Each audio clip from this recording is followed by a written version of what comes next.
Study IQ IAS, अब तैयारी हुई अफोर्डेबल। विस्तारवाद का युग अब खत्म हो चुका है।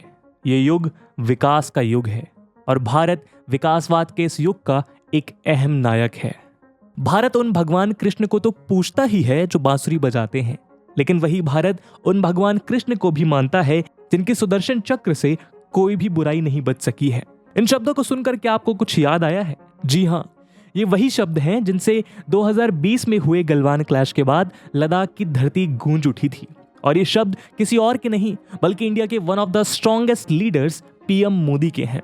अगर इन शब्दों पर गौर करें तो पीएम मोदी इसमें सभी एक्सपेंशनिस्ट पावर्स के अगेंस्ट एक स्ट्रॉन्ग वार्निंग देते हुए दिखाई पड़ते हैं। हालांकि इसमें उन्होंने किसी भी देश का नाम नहीं लिया, लेकिन ये बच्चा जानता है कि पीएम मोदी का इशारा चाइना की ओर ही था और जाहिर है कि चाइना ने भी इसको तुरंत भांप लिया। खैर, गलवान इशू तो हाल ही में रिजॉल्व कर लिया गया, लेकिन एक्सपेंशनिज्म और डेवलपमेंट ग्रोथ को लेकर जो डिबेट इस एशियन सेंचुरी में शुरू हुई है उसको रिजॉल्व करना इतना आसान नहीं है। चाइना के विस्तारवाद के थमने का कोई चांस हमें दूर दूर तक नजर नहीं आता है। ऐसे में सवाल यह है कि इंडिया चाइना के इस विस्तारवाद को कैसे काउंटर कर सकता है। दोस्तों, इस वीडियो में हम आपके सामने 3 ऐसे शस्त्र पेश करेंगे जिनकी मदद से इंडिया अपने इस मकसद को अंजाम दे सकता है। लेकिन उसके पहले मैं आपको बता दूं कि इस वीडियो की इंपॉर्टेंस यूपीएससी GS2 के IR सेक्शन के लिए काफी इंपॉर्टेंट है। इसके बारे में हम वीडियो के अंत में और भी बात करेंगे, पर फिलहाल के लिए अपने डिस्कशन को हम आगे बढ़ाते हैं। Guys, sorry for the interruption, but एक अर्जेंट एंड इंपॉर्टेंट इंफॉर्मेशन है जो मैं आपके साथ साझा करना चाहता हूं, और वो ये कि स्टडी IQ के UPSC pre plus mains live foundation batches में एडमिशंस 14 सितंबर को क्लोज हो रहे हैं, which is basically very close. दोस्तों, इन बैचेस के फीचर्स इस कोर्स को भारत का सबसे अलग कोर्स बनाते हैं। इन बैचेस में आपको सारा का सारा कंटेंट लाइव डिलीवर किया जाएगा। 900 से ऊपर घंटों का लाइव कंटेंट, आपके डाउट्स को क्लियर करने के लिए 1-to-1 मेंटोरशिप, प्रीलिम्स के लिए प्रैक्टिस क्वेश्चंस, मेंस की आंसर राइटिंग प्रैक्टिस होगी। और दोस्तों, ये सब कुछ आपको मिलेगा 18,999 के डिस्काउंटेड प्राइस पे अगर आप AG live coupon code use करते हैं। इन बैचेस में क्लासेस की टाइमिंग इवनिंग 6 PM रहेगी। तो दोस्तों, यदि आपने या फिर आपके किसी दोस्त, भाई बहन किसी ने भी यूपीएससी क्रैक करने का सपना देखा है, तो उस सपने को पूरा करने का इससे अच्छा मौका नहीं मिल सकता। इन बैचेस से रिलेटेड सभी इंपॉर्टेंट लिंक्स आपको पिन कमेंट में मिल जाएगी और जो कोड आपको यूज करना है वो है AG लाइव। और अब आप अपना वीडियो एंजॉय कर सकते हैं। बाकी सभी अपडेट्स के लिए आप मुझे मेरे सोशल मीडिया हैंडल्स पे फॉलो कर सकते हैं। दोस्तों, इस डिस्कशन का सबसे पहला शास्त्र है तिब्बत वो प्लेटू है जो इंडिया और चाइना को साथ लाता है। 1950 से पहले इंडिया और चाइना के बीच कोई लैंड बॉर्डर नहीं था, किंतु तिब्बत के एनेक्सेशन के बाद India Tibet border India China border में तब्दील हो गया। लेकिन तिब्बत ही वो प्लेटू है जो इंडिया और चाइना को कोसों दूर लेकर जाता है। यानी तिब्बत इन दोनों के बीच सबसे बड़ी बोन ऑफ कंटेंशन है। जो बात चाइना को यहाँ सबसे ज्यादा खटकती है वो है इंडिया का दलाई लामा को अपने यहाँ पनाह देना। 1959 से लेकर आज तक वो हिमाचल प्रदेश के धर्मशाला में तिब्बतन गवर्नमेंट इन एग्जाइल चलाते हैं। चाइना उनको एक सेपरेटिस्ट और वुल्फ इन मंक्स क्लॉथ कहकर पुकारता है। दलाई लामा को अपने यहाँ पनाह देकर या उनको अपने बर्थडे पर विश करके इंडिया इस तिब्बत कार्ड को डिफेंसिव तरीके से तो अक्सर यूज करता है, लेकिन यहाँ हम एक स्ट्रॉन्ग ऑफेंसिव स्टेप की बात कर रहे हैं। इस कार्ड के प्रोपोनेंट्स कहते हैं कि आज वो टाइम आ चुका है जब इंडिया को इस कार्ड को प्रोएक्टिवली यूज करने की जरूरत है। कई एक्सपर्ट्स कहते हैं कि इंडिया को तिब्बतन्स के एक फ्री नेशन के राइट को सपोर्ट करना चाहिए, उनकी गवर्नमेंट को रिकॉग्नाइज करना चाहिए। आपको जानकर हैरानी होगी कि PM लाल बहादुर शास्त्री ने 1965 में तिब्बतन गवर्नमेंट इन एग्जाइल को ऑफिशियली रिकॉग्नाइज करने की बात कही थी, लेकिन इससे पहले कि ऐसा कुछ हो पाता, शास्त्री जी इस दुनिया से चल बसे। खैर, इसी तरह एक सीनियर आर्मी ऑफिशियल ने भी तिब्बत की स्ट्रेटेजिक इंपॉर्टेंस पर जोर देते हुए कहा है कि इंडिया को चाइना के क्लेम्स की लेजिटिमेसी को क्वेश्चन करना चाहिए। इसी बात को स्ट्रेस करते हुए इंडिया के फॉर्मर रॉ चीफ कहते हैं कि अगर इंडिया अपनी तिब्बतन पॉलिसी का फ्रेश असेसमेंट करता है तो ये चाइना में एक सीरियस टर्बुलेंस ला सकता है और इंडिया चाइना को इसी चीज का रियलाइजेशन कराकर चाइना के साथ एक बेटर पोजीशन के साथ नेगोशिएट कर सके। कई एक्सपर्ट्स का मानना है कि न्यू दिल्ली को तिब्बत पर अपनी इनकंसिस्टेंट पॉलिसी और हेजिटेशन को ड्रॉप करना होगा। ये इसलिए नहीं कि तिब्बत चाइना के खिलाफ एक स्ट्रॉन्ग कार्ड है, बल्कि इसलिए क्योंकि तिब्बत का आइडिया पीस और फ्रीडम जैसी यूनिवर्सल वैल्यूज के साथ जुड़ा है। इन वैल्यूज के प्रति इंडिया का कमिटमेंट उसकी सबसे बड़ी सॉफ्ट पावर है। इंडिया सदियों से इन वैल्यूज को इंटरनेशनल प्लेटफॉर्म पर प्रमोट करता आया है। ऐसे में तिब्बत के सपोर्ट में इन वैल्यूज को प्रमोट करना चाइना के एग्रेशन को कंटेन करने के लिए बहुत जरूरी है। स्कॉलर्स आगे कहते हैं कि इंडिया को दलाई लामा को इंडिया के highest civilian honour Bharat Ratna से सम्मानित करना चाहिए और तिब्बतन एक्टिविस्ट की यंगर जनरेशन के साथ स्ट्रॉन्ग लिंकेजेस बिल्ड करने चाहिए जो इस रेजिस्टेंस का नया फेस बन रहे हैं। साथ ही इंडिया को दलाई लामा के सक्सेसर को लेकर भी उनका सपोर्ट करना चाहिए। आप सोच रहे होंगे कि इंडिया तो तिब्बत को चाइना का हिस्सा मानता है, तो वो ऐसा क्यों और कैसे कर सकता है? दोस्तों असल में यहाँ इशू ये है कि इंडिया ने चाइना के कोर इंटरेस्ट की हमेशा रिस्पेक्ट की है, लेकिन चाइना ने इंडिया के साथ रेसिप्रोकेट करना नहीं सीखा। उदाहरण के लिए 2003 में वाजपेयी गवर्नमेंट ने चाइना के साथ एक जॉइंट डिक्लेरेशन में वन चाइना पॉलिसी को इंडोर्स किया और तिब्बत को चाइना का पार्ट रिकॉग्नाइज किया, और वो इस कंडीशन पर कि चाइना तिब्बत को जेन्युइन ऑटोनॉमी प्रोवाइड करेगा। लेकिन यहाँ तिब्बत को ऑटोनॉमी अलाउ करना तो दूर की बात है, उल्टा 2006 में चाइना ने इस जॉइंट डिक्लेरेशन को नकारते हुए अरुणाचल प्रदेश को सदर्न तिब्बत बताकर उस पर अपना क्लेम जाहिर किया। यानी इंडिया ने तो उस बार्गेन के अपने पॉइंट्स का मान रखा, लेकिन चाइना ने उसकी धज्जियां उड़ा दी। और ये कोई नई बात नहीं है, इतिहास में ऐसे एग्जाम्पल्स भरे पड़े हैं जब चाइना ने अपने एग्रीमेंट्स या ट्रीटीज से यूनिलेटरली बैकआउट किया है। इसीलिए एक्सपर्ट्स कहते हैं कि आज इंडिया को भी अपनी 60 साल पुरानी अपीजमेंट पॉलिसी को ड्रॉप करने की जरूरत है। अगर आज इंडिया ऐसा करता है तो इसमें कोई दो राय नहीं है कि चाइना इस पर बहुत स्टिफ रिएक्शन देगा। ऐसे में इंडिया को चाहिए कि वो तिब्बतन फ्रीडम के इशू को बाकी डेमोक्रेसीज के साथ मिलकर इंटरनेशनलाइज करके चाइना के ऊपर प्रेशर बनाए। अगर इंडिया अपने इस कार्ड को प्ले करने में सक्सेसफुल हो जाता है तो वो अपने ईस्टर्न बॉर्डर्स को सिक्योर करने के साथ साथ तिब्बत के वैल्यूएबल रिसोर्सेज का लाभ भी उठा सकता है जो आज चाइना के कब्जे में है। इसमें पहली है वाटर रिसोर्स। जैसा कि हम पहले भी डिटेल में देख चुके हैं कि तिब्बत को एशिया का वाटर टावर कहा जाता है। यहां से ओरिजिनेट होने वाली रिवर्स इंडियन सबकॉन्टिनेंट की लाइफलाइंस हैं। इसके अलावा तिब्बत के पास कॉपर, बोरिंग और लिथियम जैसी कई क्रिटिकल मिनरल्स के रिजर्व्स भी मौजूद हैं। साथ ही तिब्बत दुनिया का हाईएस्ट प्लेटू है, तो इसको चाइना पर स्पाइंग और स्ट्रेटेजिक प्रेशर बनाने के लिए यूज किया जा सकता है। तो अगर इंडिया इस कार्ड को इफेक्टिवली प्ले करता है तो इंडिया और तिब्बत इन सभी एरियाज में कोलैबोरेशन की म्यूचुअल बेनिफिट्स एंजॉय कर सकते हैं। दोस्तों अगर बात करें ताइवान की तो ये इशू चाइना के लिए तिब्बत से भी ज्यादा सेंसिटिव है, लेकिन यहाँ मुद्दे की बात यह है कि इंडिया ताइवान को चाइना के अगेंस्ट कैसे इस्तेमाल कर सकता है। यहाँ हमें चाणक्य की बहुत बेसिक सी जियोपॉलिटिकल थ्योरी अप्लाई करनी है। जी हाँ, दुश्मन का दुश्मन दोस्त होता है।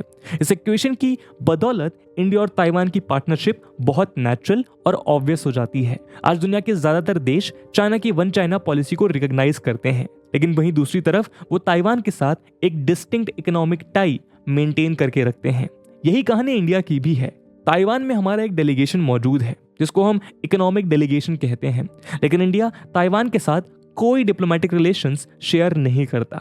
लेकिन जैसा कि हाल ही में डॉक्टर शशि थरूर ने कहा कि अगर चाइना इंडिया के साथ मिसबिहेव करने की कोशिश भी करता है तो इंडिया को अपने ताइवान कार्ड को एक्टिवली प्ले करना होगा, और जरूरत पड़ी तो इंडिया ताइवान में अपनी डिप्लोमेटिक डेलीगेशन भेजकर इस ऑप्शन को यूटिलाइज कर सकता है, और करे भी क्यों ना। अगर चाइना के ब्रॉड इनिशिएटिव्स को देखा जाए तो वो भी तो एकदम यही कर रहा है।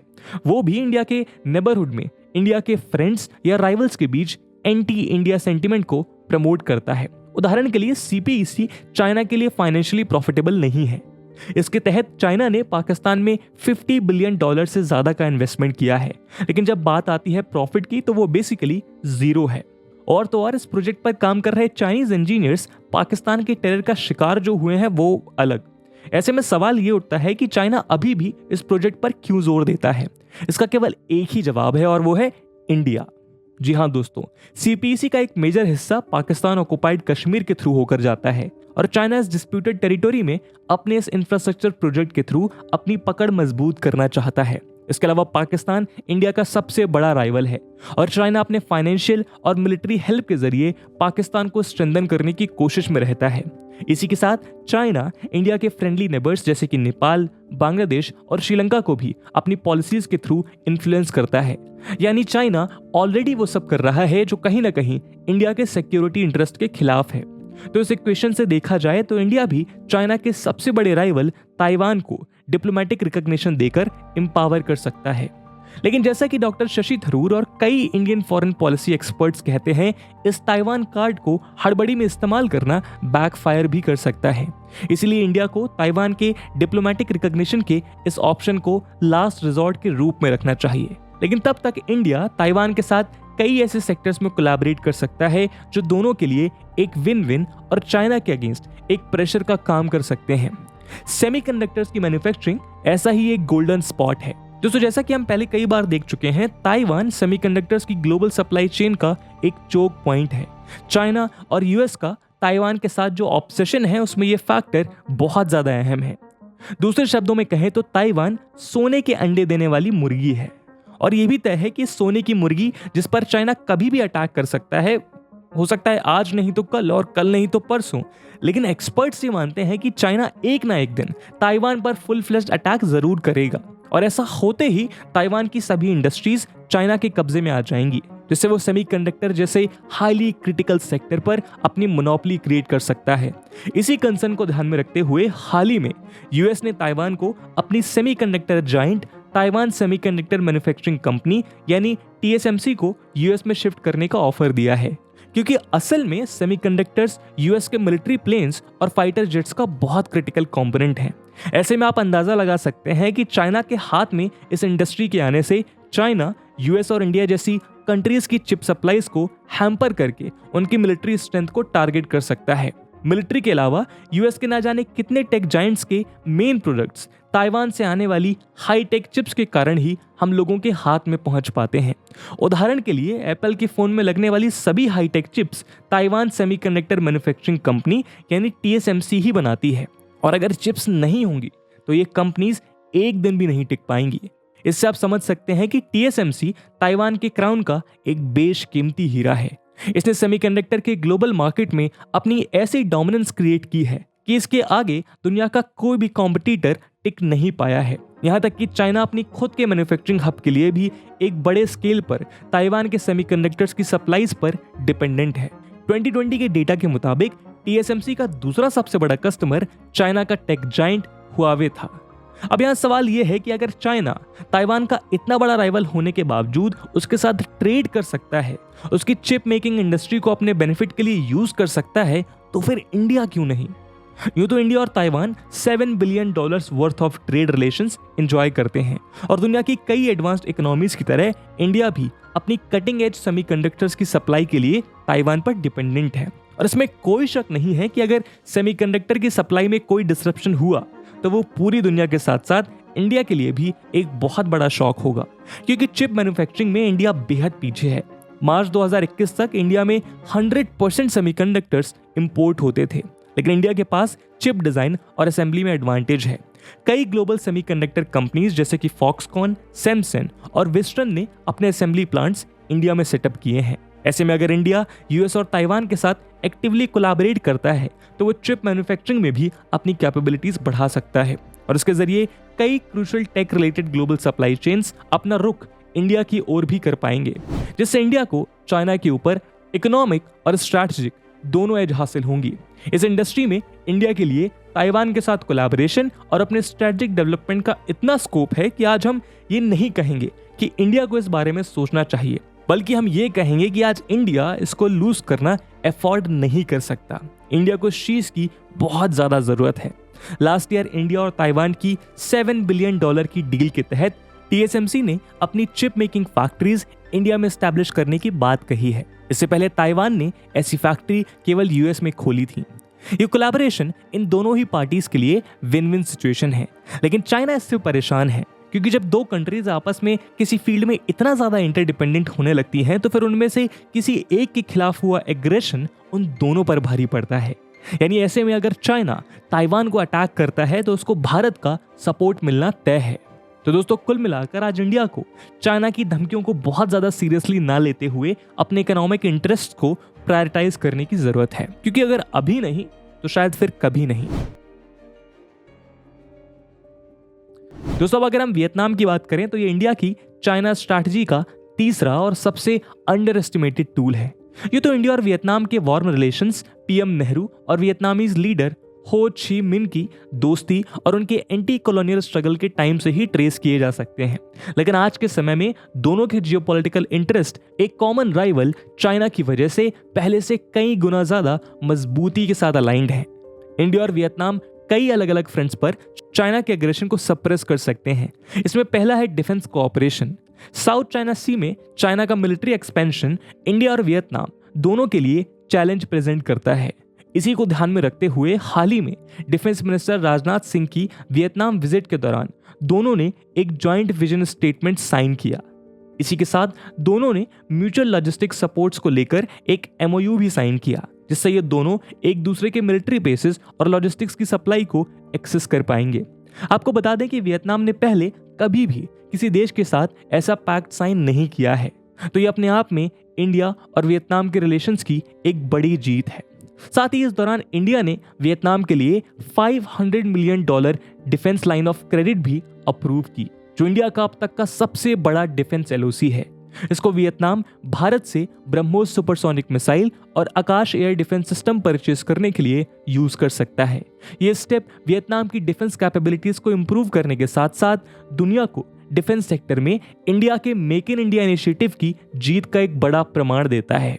तो इस फ्रंट पर ये दोनों देश अपना कोलैबोरेशन स्ट्रॉन्ग करके चाइना के मिस एडवेंचर्स को इंडो पैसिफिक में बखूबी टैकल कर सकते हैं। अगर ट्रेड और कमर्शियल टाइज को देखें तो दोनों आपस में $14.14 बिलियन का ट्रेड एंजॉय करते हैं। इंडिया वियतनाम के टॉप 10 ट्रेडिंग पार्टनर्स में से एक है। लेकिन इस फ्रंट पर इन दोनों के लिए जो सबसे गोल्डन स्पॉट है वो है मैन्युफैक्चरिंग सेक्टर। हाल ही में जब कोरोना वायरस से लगे शॉक के बाद दुनिया भर के देश अपनी मैन्युफैक्चरिंग चेन्स डाइवर्सिफाई करने लगे, तब वियतनाम उनके लिए सबसे प्रेफर्ड डेस्टिनेशन बनकर सामने आया। ऐसे में इंडिया भी वियतनाम की इन स्पेशल कैपेबिलिटीज का फायदा उठाकर अपना मैन्युफैक्चरिंग सेक्टर बूस्ट कर सकता है। हाल ही में इस डायरेक्शन में एक सक्सेसफुल डेवलपमेंट देखने को मिला है। एप्पल ने अपने आईफोन 13, 14 और आईपैड का प्रोडक्शन और असेंबली लाइंस चाइना से बाहर निकालकर वियतनाम और इंडिया में शिफ्ट करी हैं। यानी इस फ्रंट पे ये दोनों एलाइज चाइना को टफ चैलेंज देते नजर आ रहे हैं। इसके अलावा जैसा कि हम जानते हैं कि इंडिया का नॉर्थ ईस्ट रीजन चाइना की नजरों में हमेशा से खटक रहा है। ऐसे में अगर इंडिया अपनी एक्ट ईस्ट पॉलिसी के तहत वियतनाम के साथ मिलकर दोनों देशों की कनेक्टिविटी और इंफ्रास्ट्रक्चर डेवलपमेंट पर काम करता है तो नॉर्थ ईस्ट की रूपरेखा भी बदली जा सकती है। अगर अपने नॉर्थ ईस्ट रीजन के साथ अपनी कनेक्टिविटी, इसके डेवलपमेंट और इकोनॉमिक इंफ्रास्ट्रक्चर को इंप्रूव करता है तो ये रीजन चाइना के एग्रेशन से काफी हद तक आइसोलेट किया जा सकता है। तो वियतनाम की जियो स्ट्रैटेजिक लोकेशन, उसकी मिलिट्री और मैन्युफैक्चरिंग कैपेबिलिटीज और स्ट्रॉन्ग विल पावर के तहत वो साउथ ईस्ट एशिया में इंडिया का एक क्रूशियल पार्टनर बन सकता है।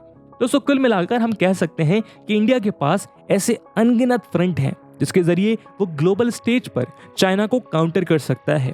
इन सभी फ्रंट्स को अगर इफेक्टिवली यूज किया जाए तो चाइना के एग्रेशन पर चोट की जा सकती है, यानी चाइना की वल्नरेबिलिटी उसी के एग्रेशन के खिलाफ डिप्लॉय की जा सकती है। दोस्तों आज के 3 कार्ड्स ताइवान, तिब्बत और वियतनाम को प्ले करके ही इंडिया डिप्लोमेटिकली, इकोनॉमिकली और स्ट्रैटेजिकली खुद को चाइना से बेटर पोजीशन पर रख सकता है। और तो और ताइवान और वियतनाम के साथ कोलैबोरेट करके वो चाइना की सबसे बड़ी सुपर पावर यानी कि उसके मैन्युफैक्चरिंग को रिप्लेस करने का पोटेंशियल भी रखता है। हालांकि इन सभी कार्ड्स में अपने डिस्कम्फर्ट्स और लिमिटेशंस हैं जिसको हम नहीं नकार सकते, लेकिन इंडिया को आज चाहिए कि वो इन डिस्कम्फर्ट्स के बीच बायलैटरल एंगेजमेंट्स के ऐसे रूम्स क्रिएट करे जहां वो अपनी खुद की कैपेसिटी बिल्ड करने के साथ साथ चाइना के एग्रेशन को इफेक्टिवली कंट्रोल कर सके। तो दोस्तों ये था एक डिस्कशन जहां पे हमने इंडिया के पॉसिबल 3 कार्ड्स को डिस्कस किया। आपका इस मुद्दे पे क्या ओपिनियन है कमेंट सेक्शन में जरूर बताइएगा। और जैसा कि वीडियो के पहले भाग में बताया कि इस वीडियो की इंपॉर्टेंस यूपीएससी मेंस के GS2 और साथ ही साथ PSIR ऑप्शनल के लिहाज से भी काफी ज्यादा है, और इसी इंपॉर्टेंस को देखते हुए एक सवाल हम आपके लिए छोड़कर जा रहे हैं जिसको आपको कमेंट सेक्शन में आंसर करना है। And the question is, discuss the emerging prospects of India Vietnam defence relations in the post Covid world. And with this question my friends, that's it for the video. I hope आपको video पसंद आई होगी, और अगर पसंद आई है तो अपने दोस्तों के साथ शेयर करना मत भूलिएगा। हम मिलते हैं अगले वीडियो में, तब तक के लिए जय हिंद, जय भारत। स्टडी IQ IAS, अब तैयारी हुई अफोर्डेबल।